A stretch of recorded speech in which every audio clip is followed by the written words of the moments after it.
Prefácio. Já anunciei nos anais franco-alemães a crítica da ciência do direito e da ciência política sob a forma da filosofia do direito de Hegel. Enquanto elaborava o manuscrito para impressão, se evidenciou que a combinação da crítica dirigida apenas contra a especulação com a crítica das várias matérias seria inadequada, impediria o desenvolvimento da discussão e dificultaria a compreensão. Além disso, a riqueza e diversidade dos assuntos a tratar não permitem condensar em uma só obra, senão sob a forma de aforismos, e um tal procedimento de exposição teria aparência de uma sistematização arbitrária. Por conseguinte, farei sucessivamente em brochuras distintas e independentes a crítica do direito, da moral, da política, etc. Tratarei, por último, de expor em um trabalho particular e a conexão de conjunto, a relação das distintas partes entre si, assim como a crítica da elaboração especulativa daquele material. Eis o motivo por que o Estado, o direito, a moral, a vida civil, etc., só será abordada na medida em que a economia política lida expressamente com essas questões. Para o leitor familiarizado com a economia política, não é necessário garantir que meus resultados são fruto de uma análise totalmente empírica, fundamentada em um estudo crítico e cuidadoso. Pelo contrário, o crítico ignorante que procura mascarar sua completa ignorância e pobreza de ideias, jogando na cara do crítico positivo a fórmula fraseologia utópica ou das frases ocas como, abre aspas, a crítica absolutamente pura, absolutamente decisiva, absolutamente crítica, a sociedade que não é somente jurídica, mas social, totalmente social, fecha aspas, e a, abre aspas, massa maciça e compacta, os porta-vozes que se fazem de intérpretes da massa maciça, fecha aspas. Custa ainda este crítico fornecer a primeira prova de que, além dos teológicos negócios de família, também nos negócios profanos, Weltanschauung tem algo a dizer. É óbvio que, além dos socialistas franceses e ingleses, também utilizei os trabalhos de socialistas alemães. Os trabalhos alemães, densos e originais nessa ciência, a parte dos escritos de Weitling, se reduzem aos artigos de leis publicados nas 21 folhas no 21 folhas e o esforço para a crítica da economia política nos anais franco-alemães, nos quais anunciei de maneira geral os primeiros elementos do presente estudo. Tanto quanto esses autores que falam criticamente da economia política, a crítica positiva em geral, portanto, também a crítica positiva alemã da economia política deve ser o verdadeiro fundamento às descobertas de Feuerbach, contra cuja filosofia do futuro e contra cujas teses para a reforma da filosofia da nas anedota, por mais que se as utilize tacitamente, a inveja mesquinha de uns e a cólera real de outros parece ter tramado uma autêntica conspiração de silêncio. É somente de Feuerbach que data a crítica humanista e naturalista positiva. Quanto menos ruidosos os escritos de Feuerbach, tanto mais certos, profundos, amplos e duradouros. Desde a fenomenologia e a lógica de Hegel são os únicos escritos que contêm uma revolução teórica real. Em oposição aos teólogos críticos de nossa época, considerei absolutamente indispensável o capítulo final do presente escrito, a discussão da dialética hegeliana e da filosofia hegeliana em geral, pois tal trabalho nunca foi realizado, o que constitui uma inevitável falta de seriedade, pois inclusive o teólogo crítico continua sendo teólogo e, portanto, ou bem deve partir de determinados pressupostos de filosofia como de uma autoridade, ou se no processo da crítica e graças às descobertas alheias surgem suas dúvidas sobre pressupostos filosóficos. Os abandona covarde e injustificadamente, prescinde-se deles, se limita em expressar sua servidão em relação a eles, o desgosto por essa servidão na forma negativa e carente de consciência sofística.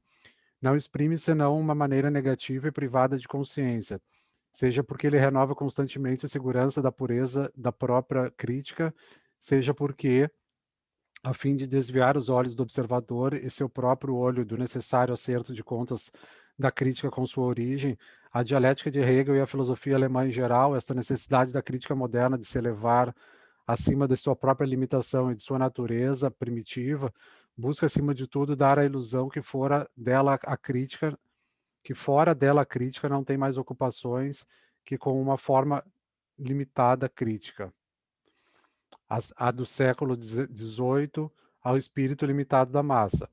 Enfim, são feitas as descobertas às cabeças dos escrivãos ainda prisioneiros da filosofia, ou bem cria-se a consciência de sua elevação acima dessas descobertas, não colocando ou tratando de colocar em sua justa relação os elementos da dialética hegeliana que ele lamenta não encontrar nessa crítica, a de Feuerbach, do qual não tem ainda oferta ao gozo crítico, mas coloca-os misteriosamente adiante, contra esta crítica à dialética hegeliana de uma maneira disfarçada, dissimulada e cética, sob a forma particular que lhe é própria. Também, por exemplo, a categoria da prova imediata contra aquela da verdade positiva que tem sua origem nela mesma.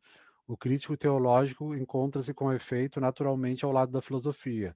Tudo por fazer, para que esse possa se mostrar indiscreto sobre a pureza, sobre a característica decisiva, sobre toda a crítica e dá a impressão de ser o verdadeiro superador da filosofia. Se ele tem por acaso o sentimento de um elemento de Hegel, falta em Feuerbach, pois nossa crítica teológica, por mais que pratique a ideologia espiritualista da autoconsciência do espírito, não ultrapassa o sentimento por se elevar à consciência.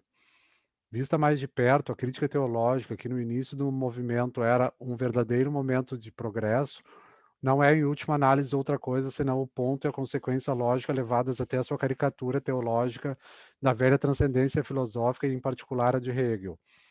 Em outra ocasião, mostrarei em detalhes esta interessante justiça teórica e justiça histórica, nêmesis histórica, que destina agora a teologia, que foi sempre o canto podre da filosofia, a representar também em si a decomposição negativa da filosofia, ou seja, o seu processo de putrefação.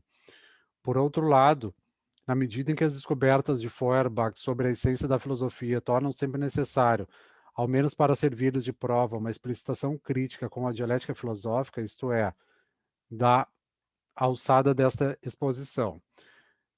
Primeiro manuscrito, Salário do Trabalho. O salário é determinado pela luta aberta entre o capitalista e o trabalhador, a necessária vitória do capitalista. O capitalista pode viver mais tempo sem o trabalhador do que o trabalhador sem o capitalista. A união entre os capitalistas é habitual e eficiente, ao passo que a união entre os trabalhadores é proibida, eles traz as mais penosas consequências.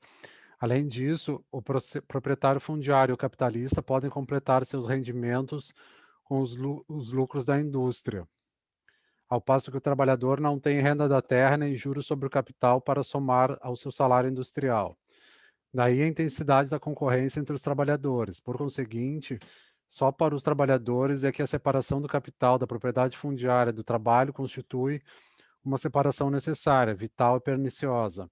O capital e a propriedade de raiz não precisam persistir nos limites desta abstração, mas o trabalho do operário não pode dela sair. Para o trabalhador, portanto, a separação do capital, da renda da terra e do trabalho é fatal. A mais baixa e única necessária tabela de salários é aquela que provê a subsistência do trabalhador durante o trabalho e é um suplemento necessário para nutrir uma família e para que a raça dos trabalhadores não se extinga. Segundo Smith, o salário normal é o mais baixo que for compatível com a simple humanité, isto é, com a existência bestial. A procura de homens regula necessariamente a produção de homens como de qualquer outra mercadoria. Se a oferta excede por muito a procura, então parte dos trabalhadores cai na penúria ou na fome. Assim, a existência do trabalhador encontra-se reduzida às mesmas condições que a existência de qualquer outra mercadoria. O trabalhador tornou-se uma mercadoria e terá muita sorte se puder encontrar um comprador. E a procura de que depende a vida do trabalhador depende, por sua vez, do humor dos ricos e dos capitalistas. Se a oferta excede a procura, um dos elementos que entram no preço, lucro, renda da terra, salário, será pago abaixo de seu preço. Uma parte dessas determinações se subtrai, então, a esta utilização, e também o preço de mercado gravita em torno de seu centro, preço natural. Mas, onde existe uma extensa divisão do trabalho, é extremamente difícil para o trabalhador orientar o seu trabalho para outras aplicações, e ele é o primeiro atingido por esse prejuízo, dada a sua relação de subordinação ao capitalista. O trabalhador, portanto, perde mais e perde inevitavelmente com a gravitação do preço corrente para o preço natural. E precisamente a possibilidade do capitalista dar uma outra orientação ao seu capital tem por consequência o privar o pão do operário limitado a um ramo determinado de atividade ou forçá-lo a se submeter a todas as exigências desse capitalista. As variações acidentais e súbitas no preço corrente afetam menos a renda da terra que as partes do preço que incluam o lucro e os salários, mas afetam menos o lucro que os salários. Na maior parte dos casos, para todo o salário que sobe, há um que permanece estacionado e outro que desce. O trabalhador não ganha necessariamente quando o capitalista ganha, mas perde necessariamente com ele. Assim, o trabalhador não ganha se o capitalista consegue manter um preço corrente acima do preço natural por meio de um segredo comercial, de um monopólio ou da situação favorável de sua propriedade. Ademais, os preços do trabalho não são muito mais estáveis que os preços dos meios de subsistência. Muitas vezes estão em relação inversa. Num ano caro, os salários descem devido ao declínio da procura, mas sobem em virtude do aumento do preço de provisões. Assim se equilibram. De qualquer maneira, muitos trabalhadores se encontram sem pão. Em anos baratos, os salários sobem por causa da intensificação da procura e descem em razão dos baixos preços de provisões, assim que se contrabalançam. Outra desvantagem para o trabalhador: o preço do trabalho dos diferentes tipos de trabalho variam muito mais que nos lucros dos diversos ramos em que o capital se investe. No trabalho, toda a diversidade natural, intelectual e social, a atividade individual aparece e é paga diferentemente, enquanto que o capital inerte marcha sempre no mesmo passo, é indiferente à atividade individual real. Em geral, é preciso observar que onde o trabalhador e o capitalista sofrem, o trabalhador sofre na sua existência, enquanto o capitalista sofre no lucro, sofre a sua mônada inerte. O trabalhador não tem apenas de lutar pelos meios físicos de subsistência, deve ainda lutar para alcançar trabalho, isto é, pela possibilidade e pelos meios de realizar sua atividade. Precisemos as três condições principais em que a sociedade pode vir a se encontrar e consideremos a situação do trabalhador em cada uma delas. 1. Se a riqueza da sociedade diminui, o trabalhador sofre mais, porque embora a classe operária não possa ganhar tanto como a classe dos proprietários no estado próspero da sociedade, ninguém sofre tão cruelmente com seu declínio como a classe trabalhadora. Vejamos uma sociedade em que a riqueza está a crescer. Tal situação é a única favorável ao trabalhador. Neste caso, a competição entre capitalista e a procura de trabalhadores excede a oferta. Mas, por um lado, o aumento do salário impele ao excesso de trabalho entre os trabalhadores. Quanto mais querem ganhar, mais devem sacrificar seu tempo e se alienando, entäußernd, inteiramente de toda a liberdade, realizar um trabalho escravo a serviço da avareza, e assim encurtam suas vidas. Semelhante redução de tempo de vida é uma circunstância favorável para a classe trabalhadora em seu conjunto, já que torna necessária uma oferta sempre renovada de trabalhadores. Esta classe tem sempre de sacrificar uma parte de si mesma, a fim de não perecer em seu conjunto. De outro, quando determinada sociedade se encontra numa condição de aumento de riqueza, sempre que o capital e os rendimentos de um país aumentam, mas isso só é possível quando se acumula muito trabalho, porque o capital é trabalho acumulado. Por conseguinte, quando o trabalhador é retirado muito do seu produto, quando o seu próprio trabalho a ele se opõe como possessão alheia, e quando seus meios de existência e sua atividade se concentram cada vez mais nas mãos do capitalista. B. A acumulação do capital aumenta a divisão do trabalho e a divisão do trabalho aumenta o número de trabalhadores. Inversamente, o número crescente de trabalhadores incrementa a divisão do trabalho e a divisão crescente do trabalho intensifica a acumulação do capital. Como resultado da divisão do trabalho, por um lado, e da acumulação de capital, por outro, o trabalhador torna-se mesmo mais completamente dependente do trabalho e de um tipo de trabalho particular, extremamente unilateral, mecânico. Por consequência, assim ele se vê reduzido espiritual e fisicamente à condição de uma máquina e se transforma de ser humano em simples atividade abstrata em apêndice Bauch, também assim se torna progressivamente dependente de todas as flutuações do preço corrente, no emprego do capital e nos caprichos do rico. De igual modo, o crescimento da classe de homens que são inteiramente dependentes do trabalho aumenta a competição entre trabalhadores e baixa o seu preço. No sistema industrial, essa situação dos trabalhadores atinge seu ponto culminante. Numa sociedade onde a prosperidade aumenta, só quem é verdadeiramente rico pode viver do juro sobre o dinheiro. Todos os outros têm de empregar o capital no negócio ou no comércio. Como consequência, intensifica-se a concorrência entre os capitalistas, aumenta a acumulação do capital. Os grandes capitalistas arruinam os menores e alguns dos já mencionados capitalistas mergulham na classe operária que, em virtude dessa subida de números, sofre mais uma baixa nos salários e torna-se muito mais dependente dos poucos grandes capitalistas. Ao mesmo tempo, uma vez que o número dos capitalistas diminui, sua competição por trabalhadores dificilmente continua a existir, enquanto a competição entre trabalhadores, devido ao aumento de seu número, se tornou maior, mais anormal e mais violenta. Consequentemente, parte da classe trabalhadora cai numa condição de penúria ou de fome, com a mesma necessidade com que uma seção dos capitalistas médios mergulha na classe trabalhadora. Assim, mesmo no estado de sociedade que é mais favorável ao operário, a consequência necessária para o trabalhador é o trabalho excessivo e a morte prematura, a degradação em máquina, a sujeição ao capital que se acumula em ameaçadora oposição a ele, nova concorrência, a morte, a fome ou a mendicidade para uma parte dos trabalhadores. A alta de salários desperta no trabalhador o mesmo desejo de enriquecimento que no capitalista, mas só o pode satisfazer pelo sacrifício de seu corpo e espírito. A alta dos salários pressupõe e provoca a acumulação do capital. Ela opõe, então, mais e mais estranhos, fremda, um ao outro, o produto do trabalho e o trabalhador. De igual modo, a divisão do trabalho torna-o cada vez mais unilateral e dependente, e introduz não só a concorrência de outros homens, mas também das máquinas, visto que o trabalho foi reduzido à máquina. A máquina pode se opor a ele e lhe fazer concorrência. Por fim, assim como a acumulação do capital aumenta a quantidade da indústria e, desse modo, o número de trabalhadores, assim também, como resultado de tal acumulação, o mesmo volume de indústria produz uma maior quantidade de produtos que leva à superprodução e culmina ou no desemprego de grande parte dos trabalhadores ou na redução de seus salários ao mais miserável mínimo. Tais são as consequências da situação da sociedade que é mais favorável ao trabalhador, a saber, a situação de uma riqueza crescente e progressiva.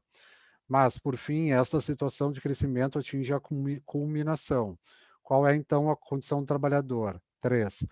Num país que atingiu o último grau possível de riqueza, abre aspas, num país que atingiu o último grau possível de riqueza, serão provavelmente muito baixos os salários do trabalho e os lucros do capital. A competição pelo trabalho será forçosamente tão grande que reduz os salários de trabalho ao que dificilmente chega para manter o número de trabalhadores, e, porque o país já se encontra inteiramente povoado, semelhante número nunca poderia ser aumentado, fecha aspas. Smith, tarará. O excesso deverá morrer.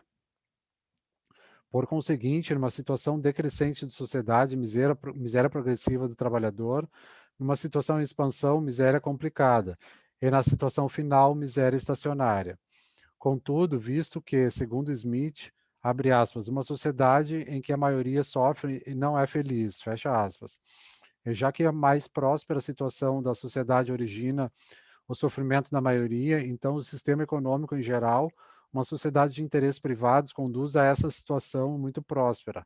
Segue-se que a infelicidade social constitui o objetivo da economia. É preciso ainda observar quanto à relação entre trabalhador e capitalista, que o aumento do salário é mais que compensado para o capitalista pela diminuição da quantidade de tempo de trabalho e que a alta de salários e a alta dos lucros do capital operam sobre o preço da mercadoria como um lucro simples e lucro composto.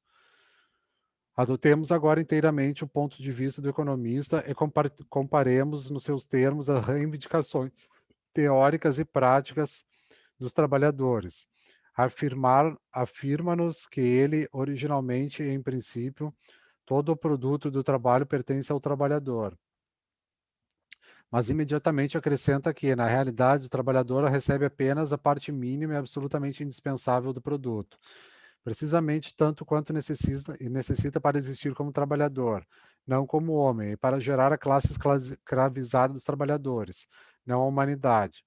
Diz-nos o economista que tudo é comprado com o trabalho e que o capital não passa de trabalho acumulado, mas acrescenta logo a seguir que o trabalho, longe de ter possibilidade de comprar tudo, é obrigado a se vender e a vender a sua qualidade de humano. Enquanto a renda da terra do indolente proprietário fundiário equivale habitualmente a um terço do rendimento da terra e o lucro do ativo capitalista chega a duplicar a taxa de lucro, o excedente que o trabalhador ganha, no melhor dos casos, é tão pequeno que 2 de seus 4 filhos estão condenados a morrer de fome, ao passo que, segundo os economistas, é unicamente através do trabalho que o homem aumenta o valor dos produtos naturais, e o trabalho constitui a propriedade ativa do homem.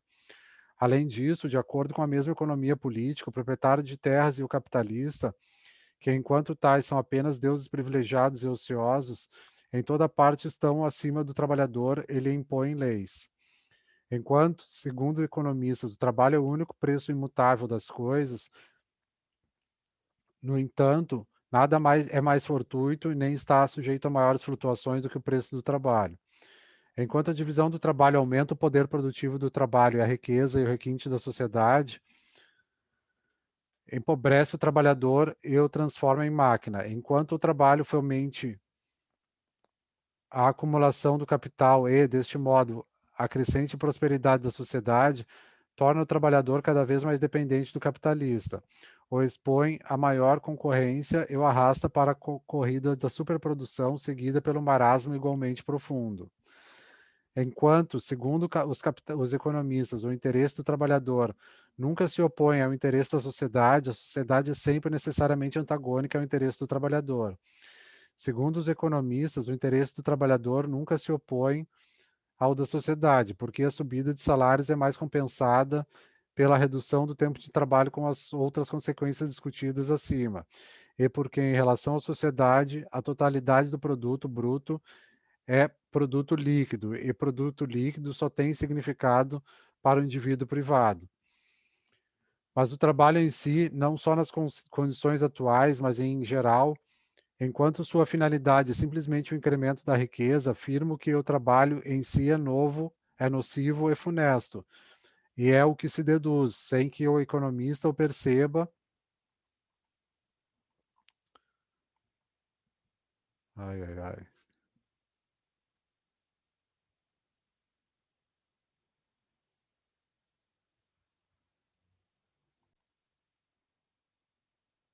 E é o que se deduz, sem que o economista o perceba de suas próprias exposições.